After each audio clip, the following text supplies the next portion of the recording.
اعوذ باللہ من الشیطان الرجیم بسم اللہ الرحمن الرحیم نحمدہ و نصلی علی رسول الکریم اما بعد رب اشرح لی صدری ویسر لی امری واحلل عقدۃ من لسانی یفقہوا قولی۔ معزز سامعین کرام، آج میں حضرت فاطمہ زہرا رضی اللہ تعالی عنہا کے بارے میں انشاءاللہ بیان کرنا چاہتا ہوں۔ یہ ہمارے سرور عالم جناب محمد الرسول اللہ صلی اللہ علیہ وسلم کی سب سے چھوٹی بیٹی تھی، اور آپ صلی اللہ علیہ وسلم سے کتنا پیار کرتے تھے اپنے بیٹی سے۔ ویسے بھی اسلام میں بیٹیوں کی فضیلت بہت زیادہ بیان کی گئی ہے۔ ایک حدیث ہے، اللہ کے پیارے نبی صلی اللہ علیہ وسلم نے فرمایا، جس کو اللہ تعالیٰ نے 3 بیٹیوں سے 3 لڑکیوں سے نوازا اور تینوں لڑکیوں کی اچھے سے پرورش کر کے تربیت کر کے اس کی شادی بیاہ کر دیا، تو جنت میں میرے ساتھ ایسے ہوگا، اتنا قریب ہوگا۔ ایک صحابی سوال کیے کہ اللہ کے پیارے نبی صلی اللہ علیہ وسلم، اگر جس کے پاس 2 بیٹی ہے تو بولے اس کے لیے بھی وہی فضیلت ہے، آپ صلی اللہ علیہ وسلم نے فرمایا۔ بلکہ ایسی جو بیٹیوں کے لیے جو درجہ مقام اللہ کے نبی صلی اللہ علیہ وسلم نے بتایا بیٹیوں کی پرورش پہ، وہ بیٹوں کے اس پر نہیں ملتی ہے۔ بہرحال اللہ کے پیارے نبی صلی اللہ علیہ وسلم، یہ بہت مشہور ہے کہ حضرت فاطمہ رضی اللہ تعالیٰ عنہا سے بہت بے انتہا پیار کرتے تھے۔ اللہ کے پیارے نبی صلی اللہ علیہ وسلم نے ان کی شادی حضرت علی رضی اللہ تعالیٰ عنہ سے کر دی، کیونکہ حضرت علی رضی اللہ تعالیٰ عنہ سے بھی اللہ کے پیارے نبی صلی اللہ علیہ وسلم بہت زیادہ پیار کرتے تھے، اور آپ صلی اللہ علیہ وسلم ان کے ولی بھی تھے۔ شادی کے بعد کا ایک واقعہ ہے کہ حضرت فاطمہ رضی اللہ تعالیٰ عنہ کے گھر اللہ کے پیارے نبی صلی اللہ علیہ وسلم تشریف لائے تو کچھ اداس بیٹی تھی۔ بولے بیٹی کیا ہوا؟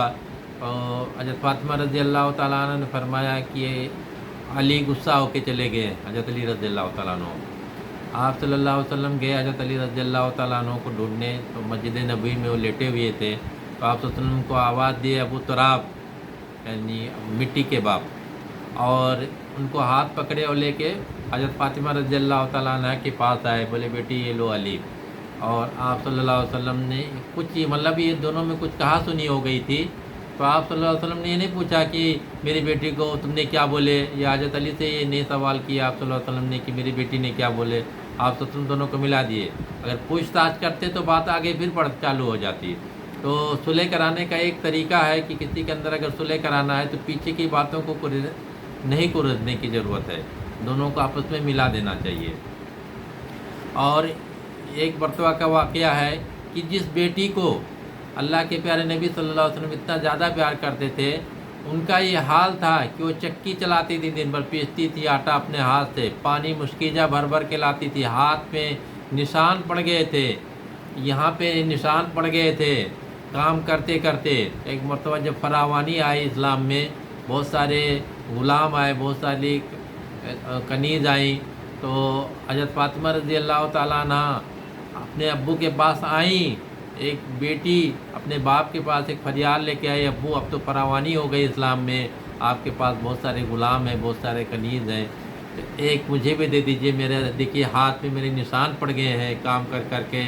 اور چکی چلاتے چلاتے ہاتھ میں گٹھا پڑ گیا ہے، اور مشکیجہ بھر کے پانی لاتے لاتے یہاں پہ نشان پڑ گئے ہیں، ابو مجھے ایک خدمتگار کر دیجئے، دے دیجئے۔ اب سوچئے وہ شفیق، وہ رحمت للعالمین کا جواب کیا ہے، اور وہ بھی اپنی بیٹی کے لیے جس کو اتنا زیادہ پیار کرتے تھے، جس کی کوئی انتہا ہی نہیں ہے کہ کتنا پیار کرتے تھے، لیکن اللہ کے پیارے نبی صلی اللہ علیہ وسلم نے جواب دیا کہ بیٹی میں اس سے اچھی چیز نہ تم کو دے دوں جس سے زیادہ فائدہ مند ہو۔ تو بولے جب تم تھک جاؤ کام کر کے تو 33 مرتبہ اللہ اکبر، 33 مرتبہ سبحان اللہ، 33 مرتبہ الحمدللہ یہ پڑھ لیا کرو۔ اللہ کے پیارے نبی صلی اللہ علیہ وسلم غلام اور کنیز کے بدلے وہ نہیں دیے، یہ دعا بتائے کہ یہ پڑھ لیا کرو میری بیٹی۔ کیوں؟ اس میں کیا وجہ ہے؟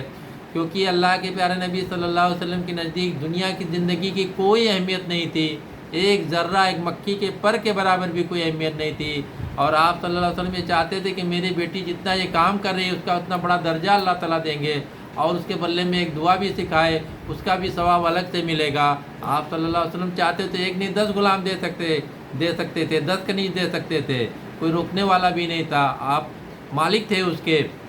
لیکن آپ صلی اللہ علیہ وسلم نے یہ نہیں دیا۔ آج ہم لوگوں کا کیا ہے، جس کو پیار کرتے ہیں، اس کو چاہتے ہیں کہ مال و دولت سے ہم بھر دیں اپنے بیٹی کو یا بیٹے کو، اس کی آخرت کی فکر ہم نہیں کرتے ہیں کہ آپ مرنے کے بعد اس کا کیا ہوگا، اس کا کیا انجام ہوگا، آخرت بنانے سنوارنے کی جنت میں اس کا کیا مقام رہے گا، یہ ہماری فکر نہیں رہتی ہے، اپنے لیے خود کی نہیں رہتی ہے، اور بیٹے بیٹی تو بعد میں ہے۔ لیکن اللہ کے پیارے نبی صلی اللہ علیہ وسلم ہر جگہ ہر موڑ پہ جس کو پیار کرتے تھے، اور آپ صلی اللہ علیہ وسلم تو پوری دنیا جہان سے پیار کرتے تھے، رحمت للعالمین تھے، تو آپ صلی اللہ علیہ وسلم کی صرف یہ فکر رہتی تھی کہ جنت میں اعلیٰ سے اعلیٰ مقام ملے۔ آپ صلی اللہ علیہ وسلم کا آخری دن ہے، حیات مبارکہ کا آخری دن ہے، آپ صلی اللہ علیہ وسلم فجر کی نماز صحابہ کرام ادا کر رہے ہیں، حضرت ابوبکر صدیق رضی اللہ تعالیٰ عنہ نماز پڑھا رہے ہیں، آپ صلی اللہ علیہ وسلم آئے اپنے حجرے سے، تبسم فرمائے سب کو دیکھ کے، تب لگتا تھا کہ نماز چھوڑ دیں گے، اس کے بعد آپ صلی اللہ علیہ وسلم نے اشارہ کیا کہ نماز پوری کر لو۔ اس کے بعد جب چاشت کا وقت ہوتا ہے، اسی دن حیات مبارکہ کا آخری دن، تو آپ صلی اللہ علیہ وسلم حضرت فاطمہ رضی اللہ تعالیٰ عنہا کو بلوائے اپنے پاس، اور ان سے کچھ کان میں سرگوشی کیے تو وہ رونے لگیں۔ اس کے بعد پھر آپ صلی اللہ علیہ وسلم کان میں سرگوشی کیے۔ یہ آخری دن ہے، آخری لمحہ ہے اللہ کے پیارے نبی صلی اللہ علیہ وسلم کی دنیا کی زندگی کا۔ دوشنبہ کا دن ہے، سب امہات المومنین وہاں موجود ہیں، تو دوسری مرتبہ جب سرگوشی کیے تو ہنسنے لگیں۔ اس کے بعد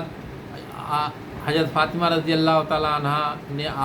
آواز دے کے، مطلب ان کے برداشت نہیں ہوا، بولے ہائے میرے ابا کی تکلیف۔ تو اللہ کے پیارے نبی صلی اللہ علیہ وسلم نے فرمایا آج کے بعد، اس وقت کے بعد اب تمہارے ابا کو کوئی تکلیف نہیں ہوگی، سب تکلیف ہمیشہ کے لیے ختم ہو جائے گی ابھی، یعنی آپ صلی اللہ علیہ وسلم نے اشارہ کیا۔ اس کے بعد اما عائشہ مطلب کہ یہ دنیا کا مطلب ہمارا آخری وقت ہے، اور اس کے بعد حضرت اما اور حضرت اللہ کے پیارے نبی صلی اللہ علیہ وسلم نے یہ بھی فرمایا حضرت فاطمہ رضی اللہ تعالیٰ عنہ کا کہ جنت میں تم سردار رہو گی عورتوں کی، یہ بھی خوشخبری دی اسی وقت۔ اور اما عائشہ رضی اللہ تعالیٰ عنہ نے حضرت فاطمہ رضی اللہ تعالیٰ عنہ